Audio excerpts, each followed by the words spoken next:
लुकमान ने यह भी कहा कि बेटा, अगर कोई अमल चाहे राई के दाने के बराबर भी छोटा हो और हो भी किसी पत्थर के अंदर या आसमानों में मख्फी हो या जमीन में, अल्लाह उसको क़यामत के दिन ला मौजूद करेगा। कुछ शक नहीं कि अल्लाह बारीक बीन है, खबरदार है। बेटा, नमाज की पाबंदी रखना और लोगों को अच्छे कामों के करने का मशवरा देते रहना, बुरी बातों से मना करते रहना और जो मुसीबत तुझ पर वाक़े हो उस पर सब्र करना। बेशक ये बड़ी हिम्मत के काम हैं। और तकब्बुर करते हुए लोगों के सामने गाल न फुलाना और जमीन में अकड़ कर न चलना, इसलिए कि अल्लाह किसी इतराने वाले शेखी खोरे को पसंद नहीं करता।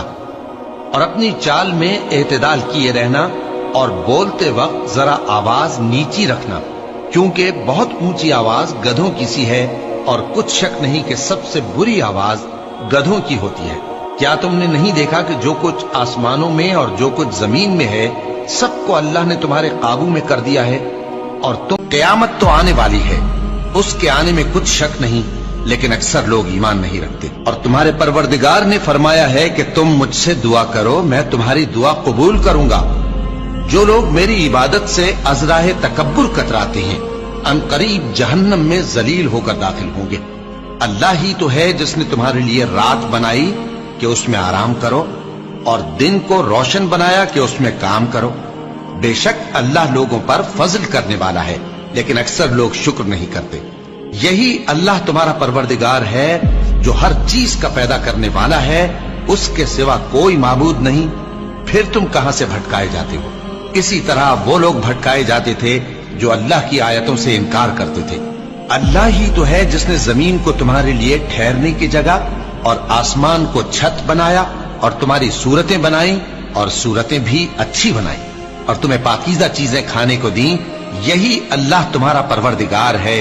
सो अल्लाह रब्बुल आलमीन बहुत ही बाबरकत है।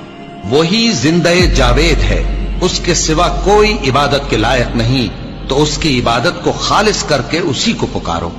हर तरह की तारीफ अल्लाह ही के लिए है जो तमाम जहानों का परवरदिगार है। और जिसने अल्लाह की रस्सी को मजबूत पकड़ लिया वो सीधे रास्ते लग गया। मोमिनो, अल्लाह से डरो जैसा कि उससे डरने का हक है, और मरना तो मुसलमान ही मरना, और सब मिलकर अल्लाह की हिदायत की रस्सी को मजबूत पकड़े रहना और फिरके फिरके न हो जाना। और जो कोई अल्लाह से डरेगा वो उसके लिए रंजो गम से नजात की सूरत पैदा कर देगा और उसको ऐसी जगह से रिस्क देगा जहां से उसको वहम गुमान भी ना हो। और जो अल्लाह पर भरोसा रखेगा तो वो उसके लिए काफी होगा। अल्लाह अपने काम को जो वो करना चाहता है पूरा कर देता है। अल्लाह ने हर चीज का अंदाजा मुकर्रर कर रखा है, और जो अल्लाह से डरेगा अल्लाह उसके काम में सहूलत पैदा कर देगा। ये अल्लाह का हुक्म है जो उसने तुम पर नाजिल किया है, और जो अल्लाह से डरेगा वो उससे उसके गुनाह दूर कर देगा और उसे अजर अजीम बख्शेगा।